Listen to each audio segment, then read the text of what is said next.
வாராகி, என் அன்பு குழந்தையே, பலருக்கு உதவிகரமாக இருந்தோம். ஆனால் இப்பொழுது நமக்கொரு உதவி என்று கேட்கும் பொழுது எல்லாரும் நகர்ந்து விடுகிறார்கள். எல்லாரும் நம்மளை ஒரு கேவலமாக பார்க்கிறார்கள்.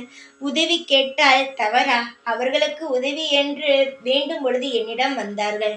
இப்பொழுது நான் உதவி செய்யும் இடத்தில் இருந்தால் என்னை விட்டு நகர்ந்திருப்பார்களா? உதவி கேட்கும் இடத்தில் இருப்பதினால் தானே என்னை விட்டு அனைவருமே நகர்ந்து விட்டார்கள் என்று நினைக்கிறாய். சரிதான் தங்கமே.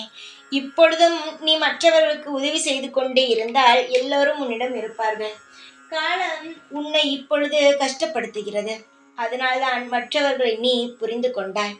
நல்ல நல்ல விஷயங்கள் உன் வாழ்க்கையில் நடக்க இருக்கிறது தான். நான் இல்லை என்று சொல்ல மாட்டேன். இனியும் நடக்கும். தங்கமே, உன்னுடைய வாழ்க்கையில் இப்பொழுது ஏன் தெரியுமா இவ்வளவு சோகங்கள்? மற்றவரை புரிந்து கொள்ளாமல் அனைவருமே நல்லவர்கள் என்று நீ பழகி உன் வாழ்க்கையில் இருக்கும் அனைத்தையுமே இழந்து விடுவாயோ என்ற பயம் எனக்குள் வந்தது. அதனால்தான் ஒரு கஷ்டத்தை உனக்கு கொடுத்தேன். உன்னிடம் இருக்கும் அனைத்தையுமே உன்னிடமிருந்து எடுத்து என்னிடம் வைத்து கொண்டேன். என்னிடமிருந்து இனி உன் வாழ்க்கையில் அனைத்தும் கிடைக்கும். நான் உன்னிடமிருந்து எடுத்தது அனைத்துமே உன்னிடம் நான் திரும்ப தருகிறேன். ஆனால் ஒரு விஷயத்தை சொல்லிவிட்டு தருகிறேன். இதற்கு பிறகு யாரையும் நம்பாதே. புரிந்து கொண்டாய் அல்லவா? உனக்கு ஒரு உதவி என்று வந்தவுடன் யாருமே வரவில்லை.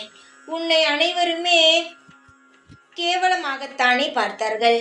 உன்னை யாராவது ஒரு ஆறுதல் வார்த்தை கூறினார்களா? இல்லை. நீ வணங்கும் தெய்வம் மட்டும்தான் உன்னை சுற்றி சுற்றி வந்து கொண்டே இருந்தது. நீ அதனால் எந்த ஒரு விஷயமாக இருந்தாலும் தெய்வத்தை நம்பு. மனிதனை நம்புவது வீண் என்றுதான் நான் சொல்வேன். கவலை இல்லாமல் இரு. எப்பேறுபட்ட பிரச்சனை வந்தாலும், எப்பேறுபட்ட உதவி உனக்கு தேவை என்றாலும் என்னிடம் வா. அதற்கான தீர்வை நான் தருகிறேன்.